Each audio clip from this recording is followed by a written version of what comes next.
Greetings, everybody. Welcome back to class, and we're going to give everybody about 2 more minutes, and then we'll get started. Hope everyone had a great weekend and been working hard on all your projects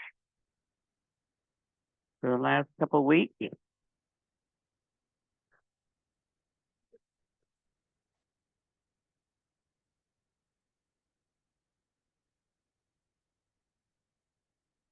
Good morning, Sophia.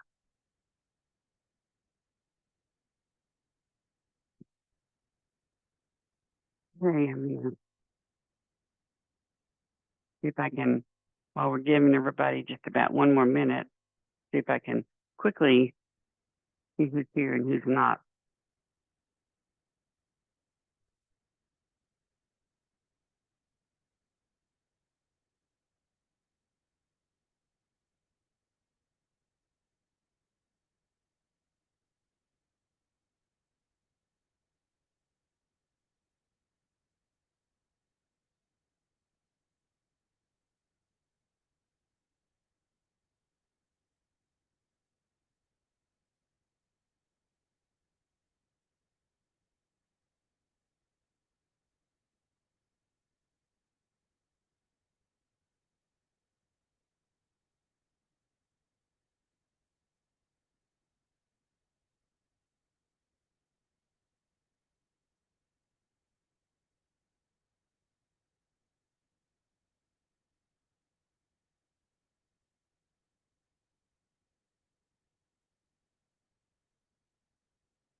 Fine.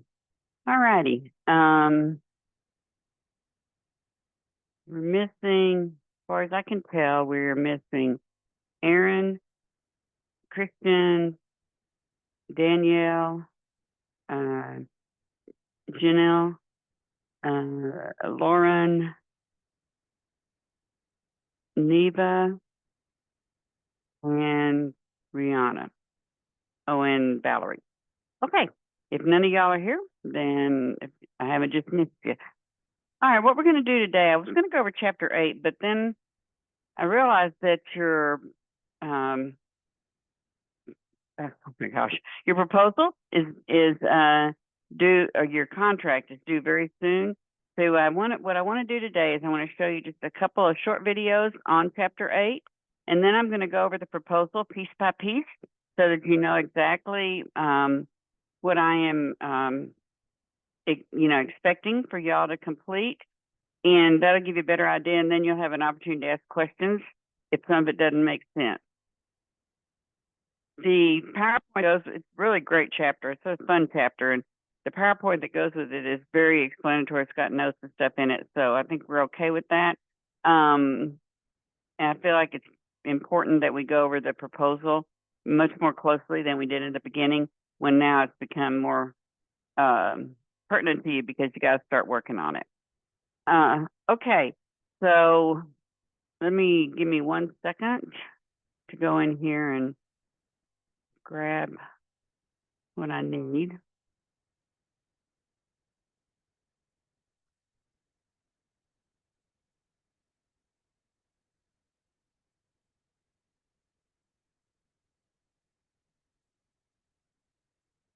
All right.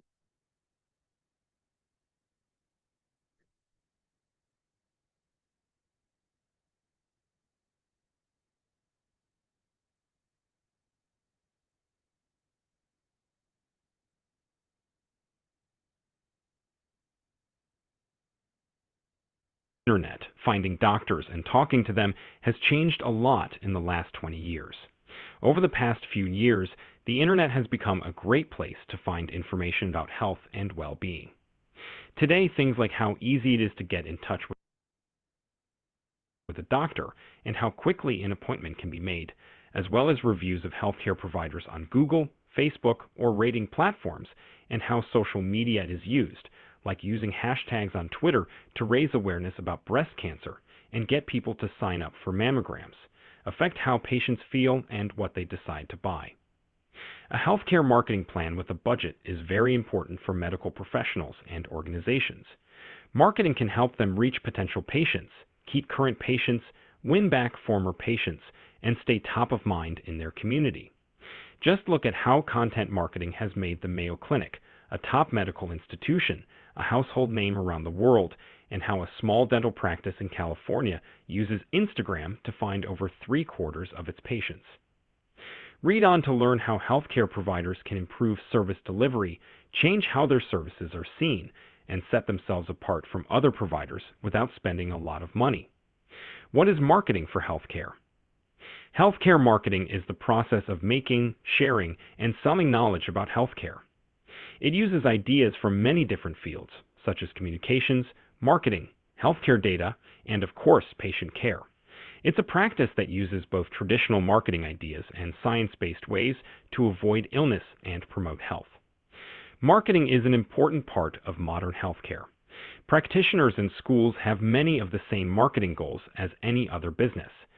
Getting people to know your business by showing that you are a thought leader, getting leads through well-thought-out marketing plans, making the process of getting patients stronger, giving area searchers the right information at the right time, getting in touch with present and former patients to show social proof. How does marketing for healthcare help meet these goals? It includes educating, informing, and motivating people about health, showing a link between healthcare and people's needs, and using technology to provide seamless healthcare. What marketing can do for healthcare? Marketing is a key part of making the most of a business's potential. In general, healthcare providers don't make the most of their marketing platforms, which lets them find even better returns. 1. Showing your knowledge and building trust. Content marketing is a great way to collect the information of experts. Content marketing includes making and sharing things like blogs, videos, social media posts, forum messages, and more.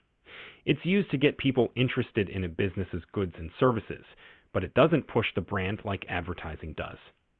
Accurate, useful information can make your brand stand out as a leader in the industry and help you connect with customers. If content marketing is done right, it can even lead to more sales and meetings. 2. Making people aware of a brand. Like other businesses, healthcare providers rely on brand recognition to help people make good decisions. It's the same as picking Amazon for online shopping, YouTube for watching videos, or having a favorite brand of cell phone. Cohesive brand messaging helps companies stand out from their competitors, explain what makes them unique, and create a presence in the digital world. For building company awareness, things like the website and social media are very important.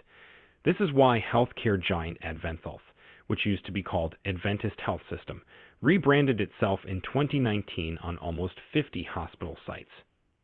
3. Managing reputation. It is important to keep track of your image online and in print. Bad press coverage and bad reviews can hurt the image of an institution, which can affect how potential patients and people in the medical community see it. This can easily lead to fewer customers and less business from other doctors. A bad impression can even make a person more likely to have a bad encounter. 4. Healthcare technology. The digital revolution in healthcare is changing quickly how people talk to their doctors and how they are tested, watched, and treated. Even older people are more likely to use technology that makes healthcare easier to get and makes their lives better. Health apps and telemedicine are important parts of healthcare marketing because they improve the way healthcare is delivered and the market position of healthcare. Strategies for marketing in healthcare. Some estimates say that 4 out of 5 people use the internet to look for health tips and healthcare providers. And Google answers more than 1 billion health questions every day, which is about 7% of all the searches it does every day. Questions can be about symptoms, diseases, medications, insurance, the closest doctor, and more. Because there is so much health information online, healthcare providers not only have to compete with other area providers, but also with sites that offer alternative medicine and health information. Social media has also become an amazing way to sell healthcare. By encouraging healthy living, practitioners can build a group of followers, gain power, and sell their services in a sneaky way. Find out how to meet more people online and get more leads. 1. Consistent design for healthcare. Online, it's hard for healthcare workers to stand out from the crowd. Branding that is consistent helps create a unique character and gives a project a wider reach. People are much more likely to remember a company's unique selling point if they can link it to a brand. 2. Improving the way patients are treated.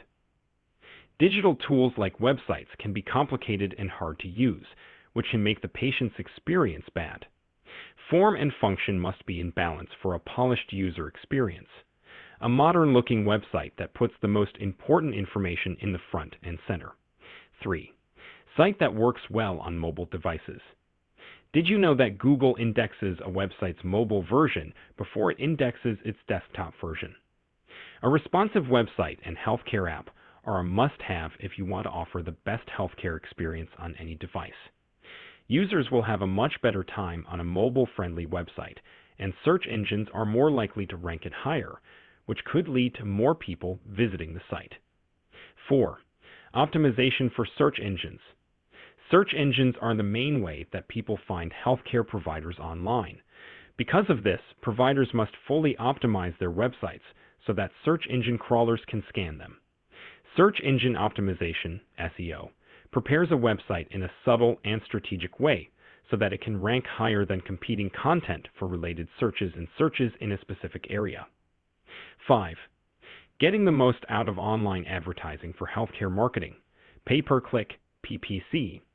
Advertising is one of the least expensive and easiest to track ways to advertise. With PPC, providers can reach people who are more likely to be interested in what they have to give. Search engine marketing, SEM, which is a part of this, helps companies show up at the top of search results.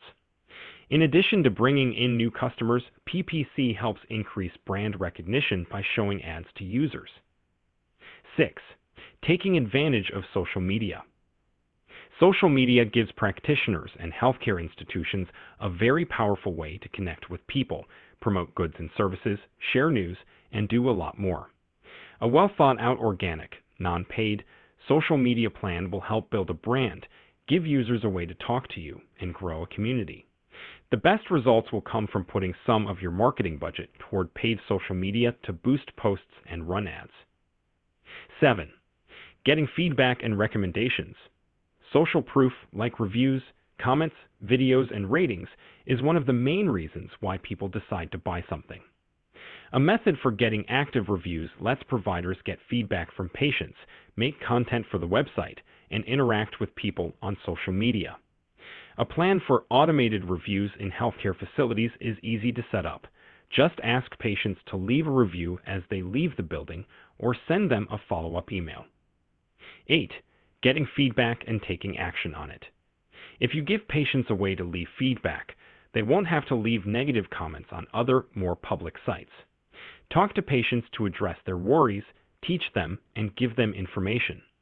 Being open to feedback and showing that you want to improve can stop many complaints before they turn into a PR problem. 9. Spending money on old media. Many healthcare providers have stopped using standard ways to get the word out, like TV, radio, newspapers, and billboards. But these can be helpful, and the best choices should be looked into. These are great for reaching a local crowd and spreading the word about a brand.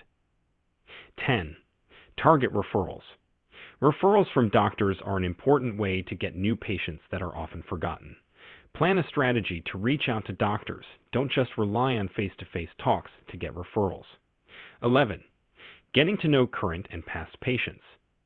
Checking in with current and past patients is a great way to make friends and build trust. A complete marketing plan for healthcare should include follow-up calls, mail, and email marketing. It's much easier to keep a friendship going than to start a new one. Keeping lines of conversation open also makes it more likely that people will tell their friends about your business. Welcome to today's video about 12 ways to market your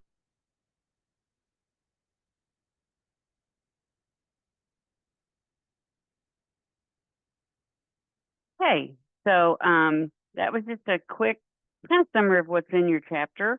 Got some, other information on how important it is for digital marketing. Now we're going to do just a quick introduction to how the Internet of Things is used in healthcare, which I think is really interesting how fast our world has moved with that. Okay, give me a second to pull that up.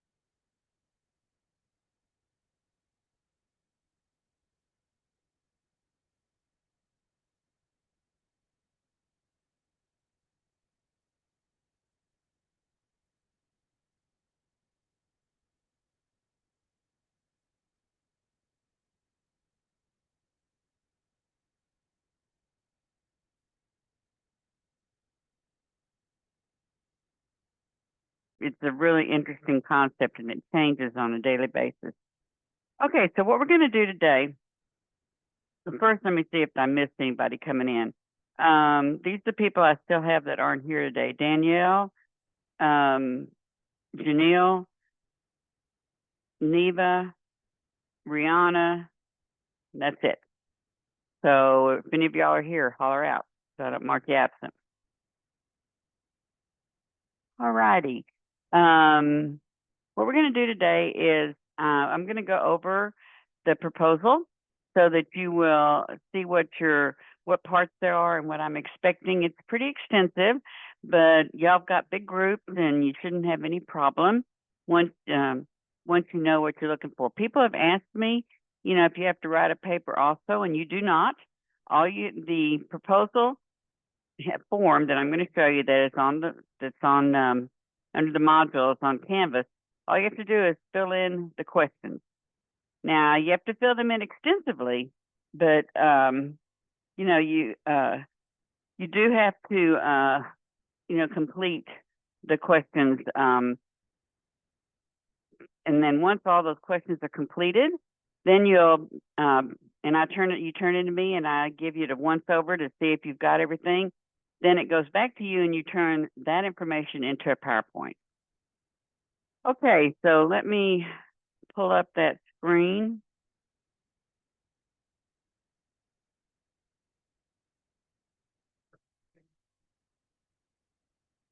All righty. This is what you'll be looking at, the sample business plan. And there also, I think, may be an example of a completed one. I'm not sure. There is an example of a completed project with the PowerPoint I know on there. But the first part of it is the executive summary. And what the executive summary is usually 3 to 4 pages. And if someone is, let's say you're going to go to a bank and try to get some money, and someone is going to tell you, well, I don't want to read your whole 60-page paper or whatever it happens to be, 60-page proposal. So I'm going to look at the executive summary to see if it's even something we'd be interested in giving you money for. Also, if someone wants to invest in it, an executive summary basically is summarizing everything in your whole proposal. So this is the last thing that you'll want to complete when you get ready to turn this in, to submit this. This is the very last thing because all of these pieces summarize what you put in the larger proposal that is at the back of this. So it's very shortened summary of your entire proposal. So don't start out doing this first. As far as what you include, that section is basically you're going to put in what's included in your proposal. It's a very short summary. And actually, I don't usually check that real close because it's really kind of a checkpoint for you. So if you put in there that what's included in there is the proposal for, let's say you're going to do a cosmetology or plastic surgery clinic, you could just put two or three sentences saying what all you included, what your main idea for your plastic surgery clinic is, and so forth. But as you go on down the line, I don't care if you use bullets. You don't have to have complete sentences. If you get all the information in there in bullets, that's fine. The marketing highlights is you're gonna, after you've done your whole proposal, you're gonna look back. You can say, okay, what are the highlights of this proposal? What are we marketing?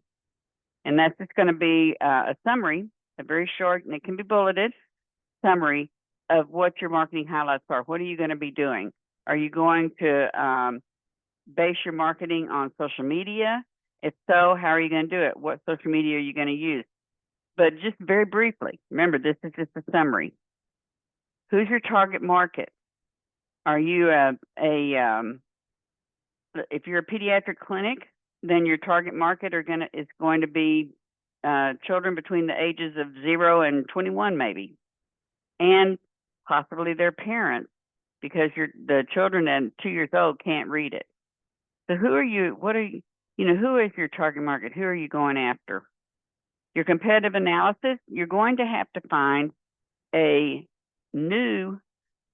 company, not new, you have a real company that is in existence in the area where you want to open your business, and you're going to get all the information on them. And as we get further back into the proposal, you'll see what kind of information that you have to get. You're going to choose the one that is most likely to be your biggest competition. And like I said, it has to be a real company. It can't be just a made-up company.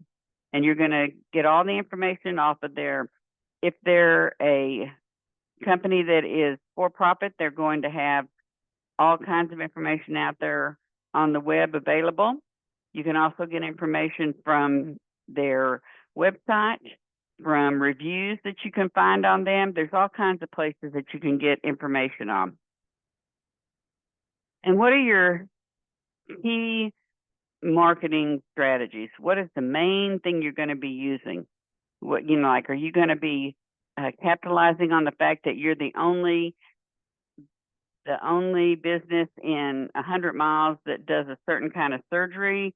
Are you going to capitalize on the fact that you offer not really benefits, but like procedures that aren't offered anywhere else? What's going to be your main market point that's going to make you better than everybody else? Then you're going to have your operational highlights, and we'll go into more detail as we get back there on what that's considered in there. Your intermediary concerns are, what are the things that might be causing you issues? Maybe it's money to get into it. Maybe it's too much competition. Whatever it happens to be, what are some of your concerns? Your management team overview, you don't have to name people. This is going to be who in your management team is there. Are you going to have a CEO and a CFO? Who's going to be running the business? Who are your main management people? If you're a small company, your CEO may be your CFO also. I'm okay with that, but you just have to think it out and think who is going to be your main management team. Your financial highlights, you're going to be creating a balance sheet, and we'll talk about that more towards the end. And you're going to look at, it's just going to be a few things. Where is your money coming from? What are the highlights of your finances? And then every business has unique or special concerns. So what are the concerns for your business? It might be the cost of X-ray equipment. It might be, that you have to have specific type of facility. There's what's unique to your business. Now that's just the executive summary, and that's going to be filled out after you've done the rest of the proposal, which starts here. Your company profile. What type of organization is it? Are you going to be like a clinic? Are you going to be, some people have done wellness facilities. Anything that's healthcare driven, I will approve if it's far out. Like, I've even had people do the oxygen places where you go and get oxygen, but that's pretty far out, but there are just about any type of organization that is healthcare driven. Some people have done stuff on equipment, healthcare equipment, anything that has to do is an integral part of healthcare is okay. And that would just be what type of organization is it? And then name your organization and give it a real name.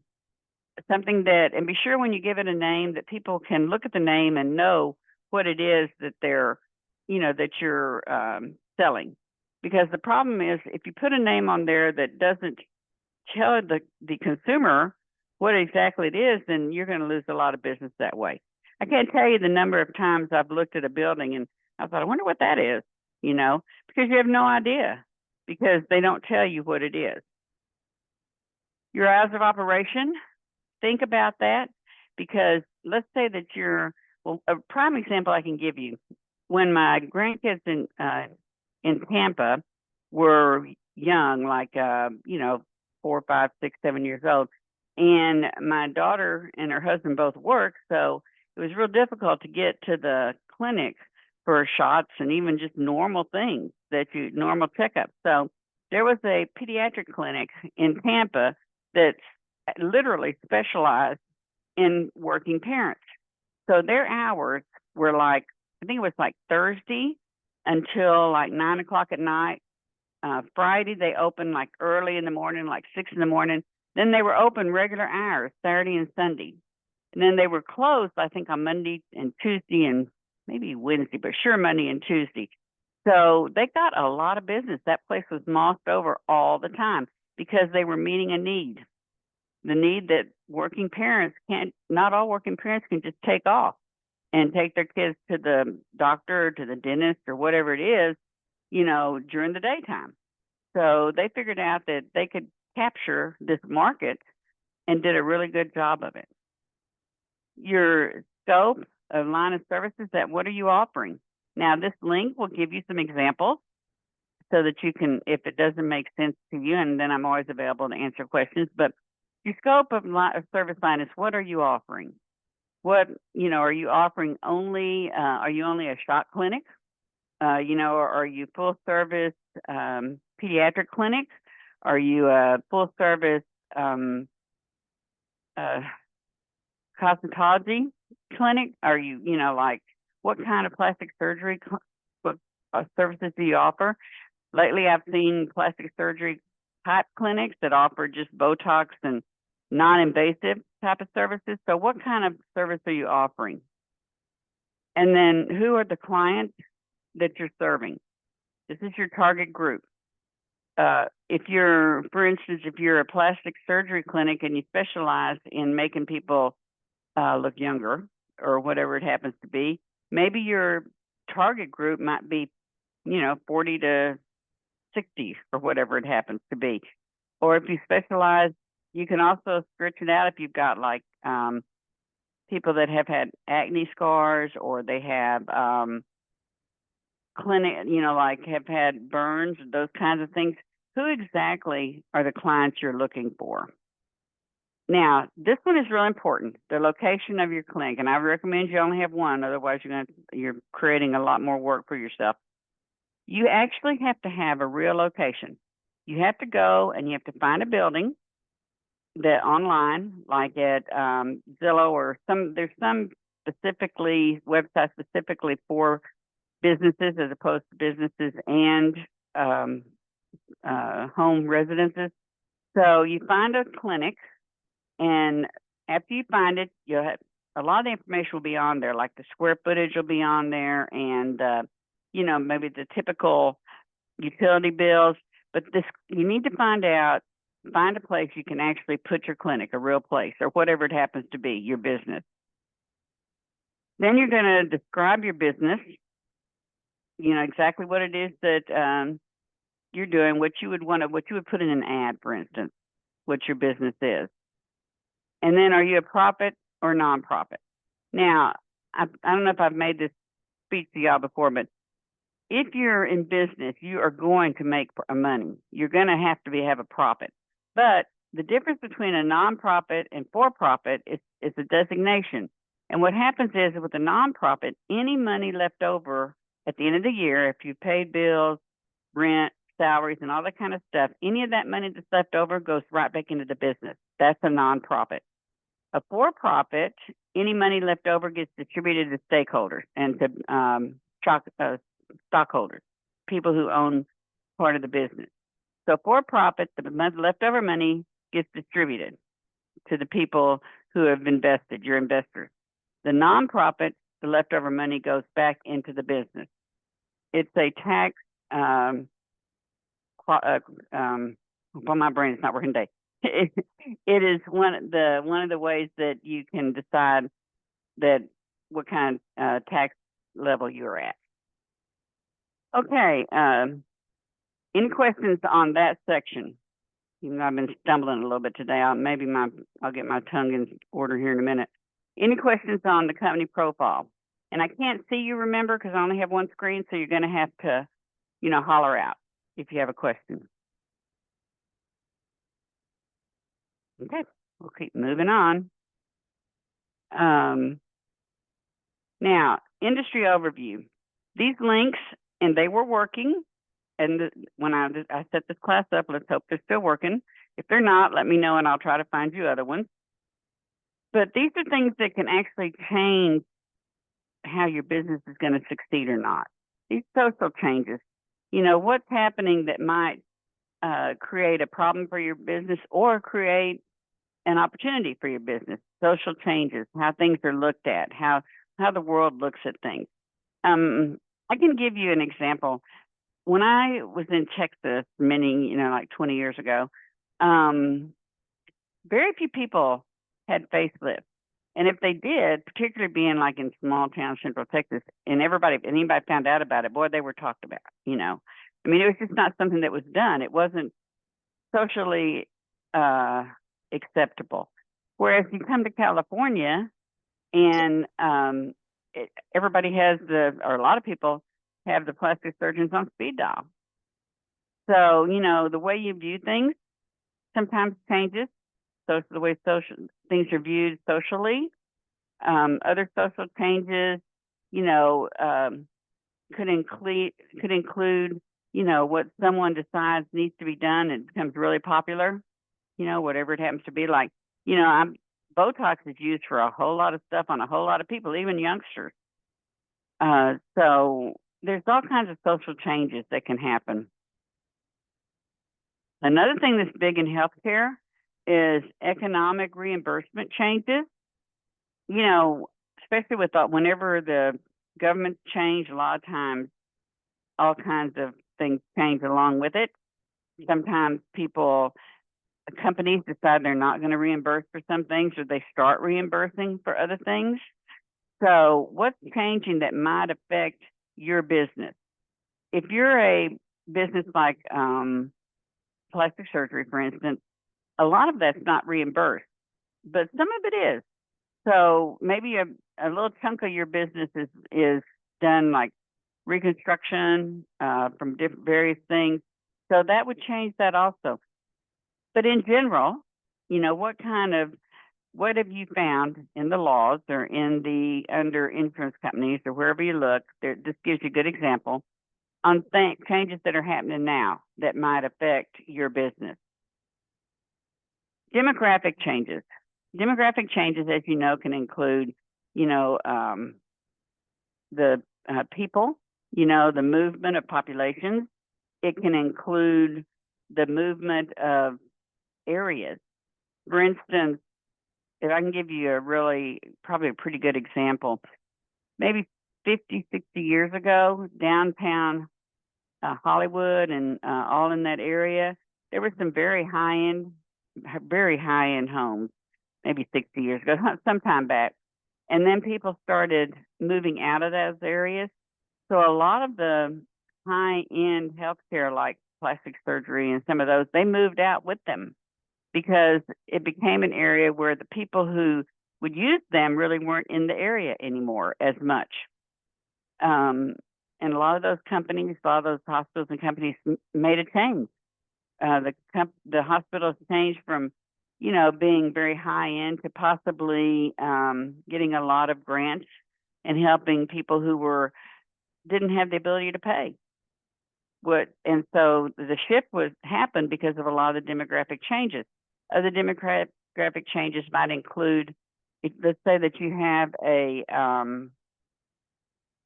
pediatric clinic in an area, and that area has always had lots of apartments and young families, and all of a sudden people start moving out there also. Area gets rough and they start moving out, and they start replacing those types of housing maybe with industry. They tear them down and replace with industry. So you've lost your client base being up close. So what kind of demographic changes could possibly affect your business? Home care delivery, that's huge. You know, everything now just about can be done online. You can get doctor's appointments online. I saw an article somewhere I read the other day that Stanford has some app now, the Stanford Hospital, that can detect skin cancer very, very quickly. All kinds of things can now be done online. A long time ago, doctors actually made house visits. They actually came to your home. They would they would make all their home visits like in the mornings, and then they would have office hours in the afternoon. Then that became unheard of, you know. But it's kind of swinging back that way. I saw a doctor on wheels somewhere the other day where they actually come to you, to your house. They have a mobile clinic as opposed to a stationary one. And they come to your house and give you your checkup or whatever you need if you're ill. It's really kind of basically like it used to be when doctors came out and made home visits. So things are swinging back. Other things that are happening is that they're setting up mobile clinics on parking lots. You know, there's just all kinds of healthcare delivery changes. Your medicine can now be delivered to your door as opposed to having to go to the pharmacy to pick it up. So what kinds of things, how will home healthcare delivery changes affect your business? Then there's regulatory and political changes.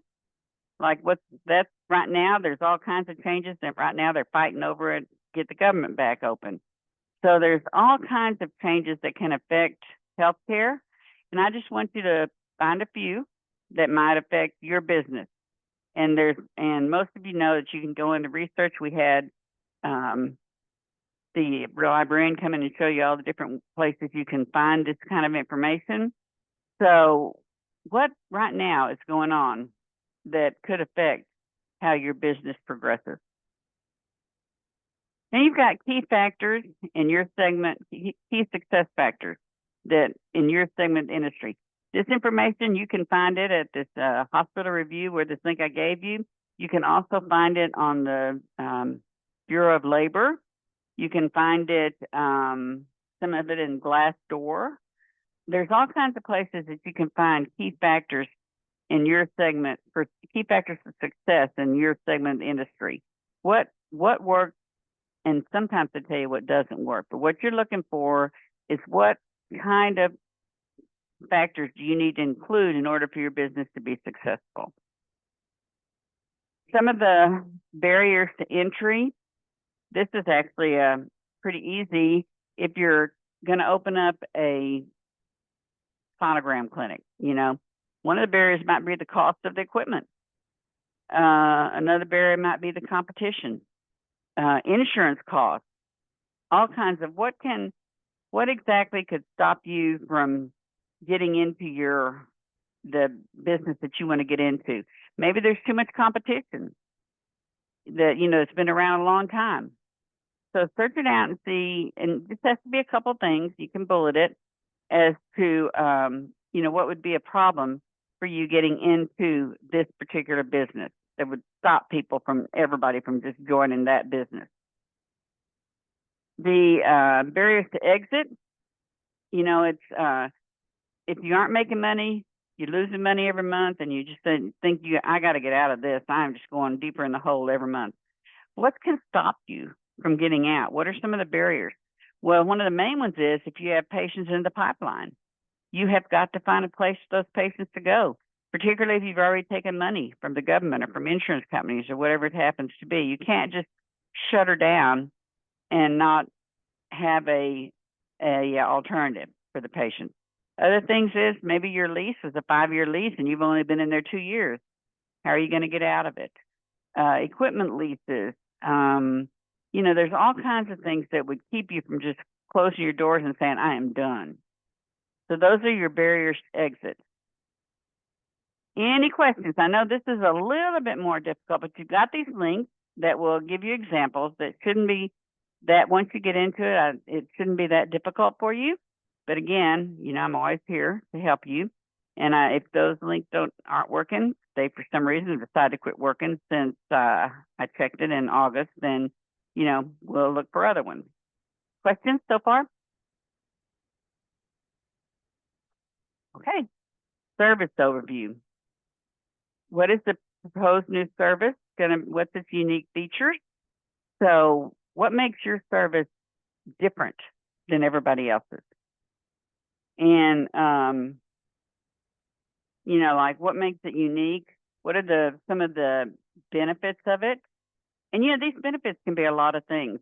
I know that there was a plastic surgery clinic in, I think it was Newport Beach, that offered limo service because they had a very high-end clientele, and they guaranteed anonymity. Like they guaranteed that the paparazzi wouldn't find them. They guaranteed that, that they had a cone of silence on everyone that worked there. So this is a very unique and important feature to a lot of people, was that they knew they could get whatever they needed done and no one would ever know about it. Other types of unique features might be a doctor that's world-renowned. There's all kinds of things that would make your business unique from other people. And what values does it provide to the key target markets? What value would someone, and a value isn't a value unless your market thinks it is. So what do you offer to key target markets? What kind of value? Maybe you're on a sliding scale. Maybe your hours are much better for your particular target market area. What kind of value would your market area find in your business? Maybe you get guarantee appointments within, a day or whatever it happens to be. And then what are the benefits of this new service proposal? How does it benefit your target markets as opposed to what other people offer? And how's this new service positioned against existing services? What makes it makes you more inviting than some of the ones that are already out there? And what are you doing differently? Now, when you look at your competition, what are you doing that they're not doing? And that could be anything from, like I said, appointments can be gotten within 24 hours, or,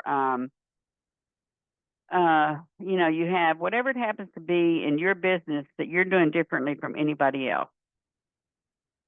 Okay, now this is a real important one. Competitive analysis. You have to find, I can't reiterate this enough, you have to find a business that's similar to yours, a real one, and investigate them. You're going to describe what services they offer, what makes them different from you and from everybody else. And you can find that out by looking at their website, by looking at reviews, by looking at business like AAA business, all the different ways that you can find out what makes them different and why people use them. And then what real value do they deliver to the customer that others do not? That may be that some particular service that they offer, or it might be they have real doctors that are very well known, or they have great follow-up. Figure out what they offer that maybe the they're know their customers, and what makes them, why do customers keep going back to them? And then you're going to describe their customer profile. You can get that information from the website or from their reviews, or from just looking and seeing what it is they offer. What would their typical profile be? Pricing strategy is a little bit more difficult to find, but all healthcare has to be transparent. So if it's not on the website, you may have to make a call and say that you are, looking at comparing pricing, and you'd like to know what their pricing rates, what their pricing strategy is, or what their prices are on some of the main things they offer. And typically they'll tell you because it is transparent. Then what do they use for marketing? If they've been around a long time, they may just use word of mouth, But look around. Do they use social media? Do they use billboards? Do they use mass email? What do they use for their advertising? And again, here we go. Why do customers use them? What is the reason? There has to be a reason why people keep going back to them. Maybe they're just the only one that offers that service within 100 miles, but there has to be a reason people go to them. And then what are the opportunities or threats to your organization? Remember, we've talked about SWOT analysis before. What do they do that you aren't planning on doing? That could be a threat, But what do they not do that you are planning on doing? That's an opportunity. So look at what they're offering and see how it is that you can use that to create a better business for you. Remember, it has to be a real company, and you have to have their real name and all their information on here. Okay, the place where you're going to deliver your service.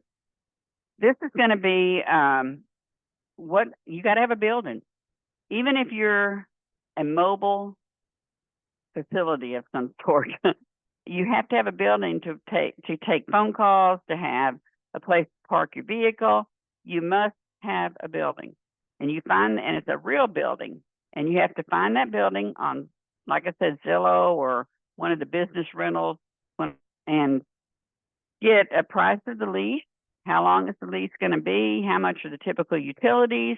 Are you responsible for outside care? All the information that you would need to know to be able to tell a loan company that this is how much money I need to get started. Again, that's part of what are the costs associated with this manner of distribution. You have to think about, well, if it's a business, I got to have someone to answer the phone, someone to maintain the front desk, someone to do the filing. Maybe that someone can be one person if it's a small business. You have to be able to pay bills.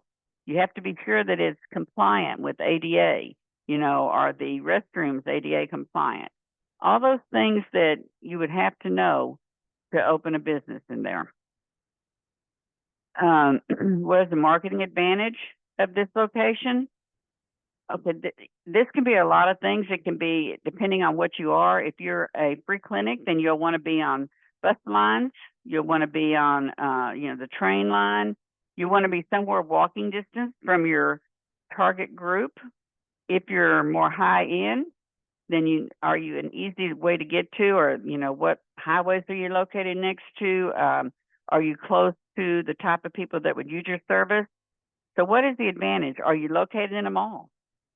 Some types of businesses that my students have wanted to open were things that needed foot traffic, maybe spa-like location, or maybe, let's see, I've had, like I said, the Oxygen Clinic. I've had, those kind of things. Are you located in a place that would make it better to get clients? And does it have any competitive advantages? Are you further away than most from your competition, where people would be more likely to come to you? Those kinds of things. Are there exit issues with this distribution strategy? And this is the same thing as the earlier one, the exit issues. What would keep you there if you had no way of, if you weren't making money, how would you be able to get out of it? What are the problems that you might run into? Okay, labor costs, FTE, that is full-time equivalent. How much is it going to cost you for the people you hire full-time? Remember, and this could be your CEO, what would they make?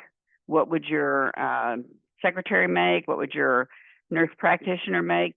And these can't just be something you think they deserve.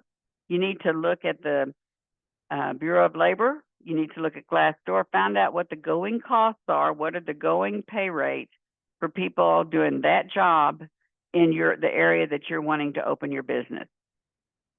Your overhead is everything that has to be paid, whether anybody walks in your door or not. Overhead is like your rent, your the lease on your copy machine, your secretary. You can't bill her direct or him. So overhead is all the costs that happen, regardless of whether you have any clients or not. Then the margin is, what is your margin? There's some calculators out there, but basically, what is your margin between what you're spending and what you're bringing in? What margin is that? And this will be very well a guesstimate, because you have no way of knowing. You're going to guesstimate all the costs it's going to take, and you can guesstimate how many clients you'll have, let's say, the first 3 months, but you won't know for sure. So this is strictly a guesstimate. I just want you to know that type of statistic exists, that you have to figure out what is your margin. What is the percent that you're actually either in the hole or above the hole making. And this is very easy. This one is low, medium, or high. What is the cost of your services compared to your competitor? And you're either about the same, or you're higher than them, or you're lower than them. And depending on what you're offering, got a hand up. Hang on. Let's see. Kristen, what's up? We have I'm sorry, did I miss this or not, but is there a budgetary constraints here? No. Thank you. The budgetary is when we get down to the part where you're going to build your budget, you're going to be, let's say that you have 3 doctors going in together to create their own clinic, and it's going to be self-funded, then it would be whatever would seem to be. It can't be outlandish, like each one's going to give $5 million or something, but something within reason, like $500,000 each or whatever it happens to be. Then that could be your budget. But I'm not putting any budget constraints on you. It's what you think you need and how you can get that money. So, that makes sense? Thank you. Are you good? Do I need further explanation? Are you good? No, I'm good. Thank you. I appreciate it. Okay, sure. All right. Okay, so again, that's and it's not necessarily bad to be higher than your competition, because maybe you offer more than they do. Maybe you have the limo service. Maybe you have something that makes it okay for you to cost more than them. Maybe your location, whatever it happens to be. But you just have to make a decision on how you're going to rate yourself, if you're going to try to stay about the same, or if you're going to try to be more elite. Okay, your service delivery plan is what are you going to use for your methodology? Well, if you're a plastic surgery clinic, then you're going to have your delivery will be on site at your business. If you're some sort of a new startup for delivering, equipment that people need, like hospital beds, walkers, little scooters, whatever it happens to be, then you could have both. You would have people come in and look at it, or you could deliver straight to them.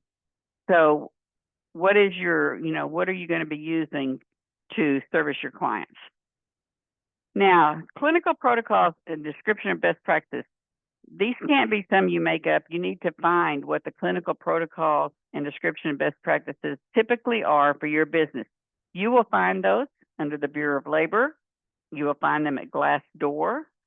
Some will probably be at Becker's Review. Anywhere that talks about, and a lot of the healthcare organizations, AMA, anywhere that talks about proper business procedures, you will find descriptions of best practices. Choose the ones that are most appropriate for your business. These can definitely be bulleted if you want. Your cost analysis, you're going to have your direct and your indirect overhead.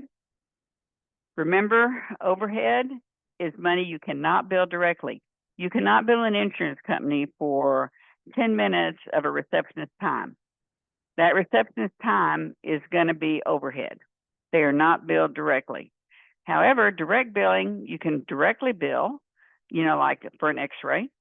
You can directly bill for a nurse practitioner, for a doctor, for a nurse. Anybody that has direct contact with the patient having to do with what they are being serviced with.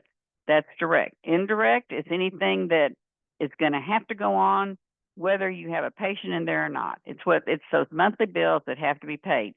Kind of like, when you're renting an apartment and you're gone for an entire month to wherever, Jamaica or somewhere, and you still have to pay for that apartment. And you still have to pay whatever electricity was billed and whatever water was billed and whatever. It's the same thing with businesses. Regardless of whether it's being used, you have to pay it. That's your indirect.